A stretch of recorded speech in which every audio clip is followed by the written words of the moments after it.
What's up, guys? This is my garden now. Behold the land of formerly useful things. I have cleared half of it like I'm about to summon a boss fight, but nope, we are building something even crazier, a home. That's right, I'm turning this big old patch of dirt into a cozy, fabulous living room using nothing but cosmetic items. No booze, no harvest, just pipes, furniture, and probably emotional damage for misplacing a rock 20 times.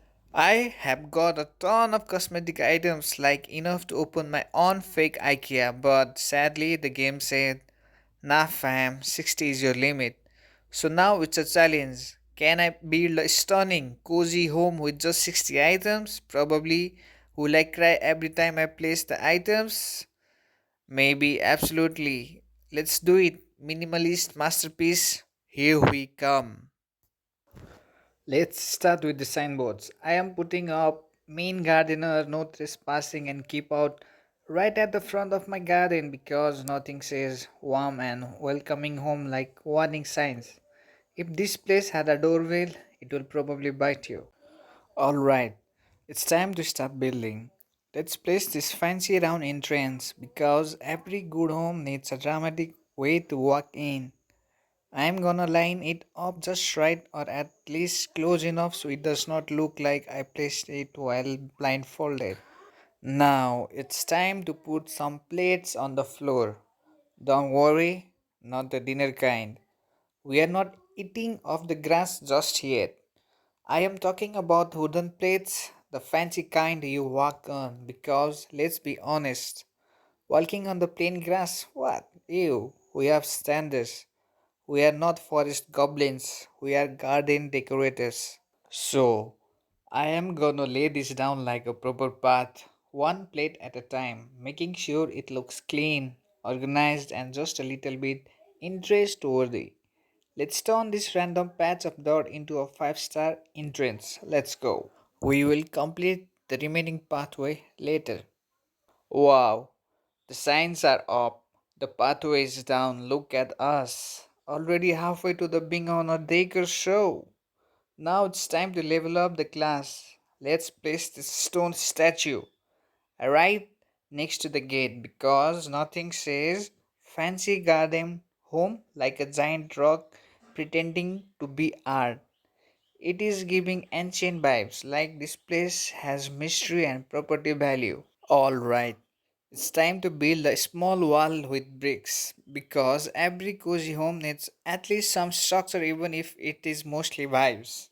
We are not just throwing furniture into a field anymore, we are getting serious. These bricks might not stop anyone, but they look like they cool, and that's what matters. Let's stack them up nice and clean. No crooked walls here unless it's part of the aesthetic. Let's go. Okay, it's time to fill in some space. Can't have too much empty room or it starts looking like I gave up halfway. So I'm adding two wells because hydration is important even for imaginary people.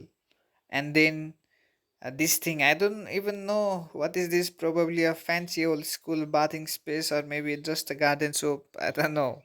Either way, it looks cool, so it's going in, and of course, a fountain because no classy home is complete without the unnecessary water features. This is going to look really, really lovely like a spa for plants.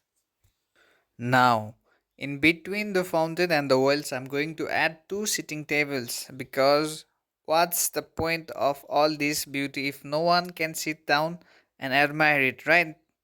And I'm also throwing in two umbrellas because we are not out here trying to get sunburned while sipping imaginary tea. This garden may be digital, but it's got real world comfort. Sadie sitting, calming water sounds, and suspiciously fancy vibes.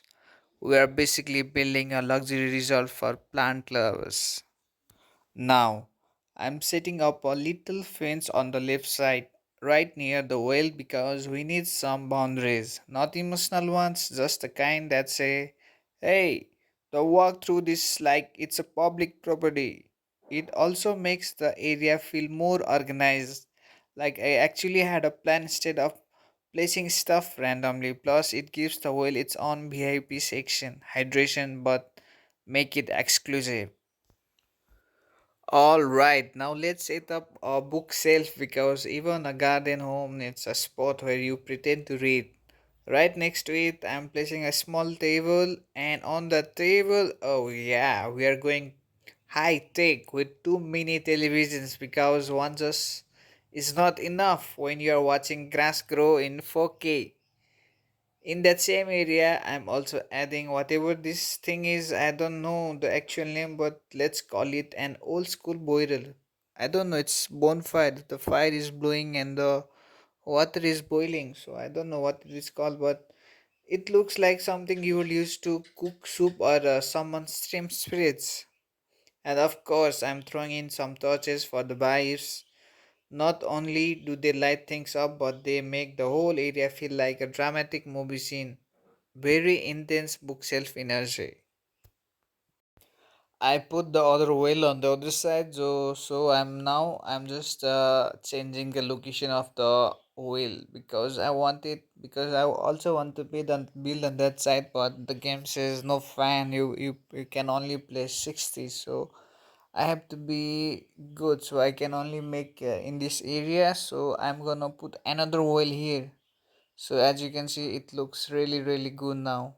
Now I'm going to put this axe and wood right in between the television and the old school burial. So that place is now full. So it is really looking like quite good. Okay, the sitting chair is looking a little too empty. It's like waiting for guests that never showed up. So I'm gonna fix that by adding a few characters here. They will be facing the many televisions, just chilling, probably binge watching gardening tutorials or reality shows like keeping up with the compost. Now it actually feels alive, like people living here or at least pretend to while looking fancy. Alright, now it's time to build the compound. First, I'm going to surround my home with wooden tiles. Gotta give it that clean, polished look like this place actually has a floor plan. Once that is done, I will go back and surround the pathways with wooden tiles too. So when you enter the garden, you have got this nice path guiding you in, and a little further ahead, the path closed off, fully surrounded by tiles with a cozy little entrance into the home. It's like the garden says, "Come in, but only if you follow the path like a civilized person." And just look at it, it already looks great. Still got plenty of stuff to organize, but the foundation is solid. Let's go! It is torch time now because this house needs to shine. A cozy home should never be dark and spooky unless it's haunted, which mine is not probably. So I am placing torches on all four sides of the house, giving it that nice warm glow from every single angle. Now the whole place is looking brighter than my future, and trust me, that's saying something. Everything is shining, the vibes are immaculate, and the garden is starting to feel like a five-star getaway. Let's keep going. So that's it. That's the final look of the house. We have got warning signs at the front to scare people off before they even see the furniture. Around entrance, dramatic walk-ins, wooden plate pathways, so we are not stepping in dirt like cavemen. Two wells, a mysterious bath-looking thing, and a fountain for all your imaginary water needs. Sitting table with umbrellas because sunburns are not welcome here. A fancy stone statue, torches for the glow up. A bookshelf set up with mini TVs and even some characters pretending they are watching something interesting.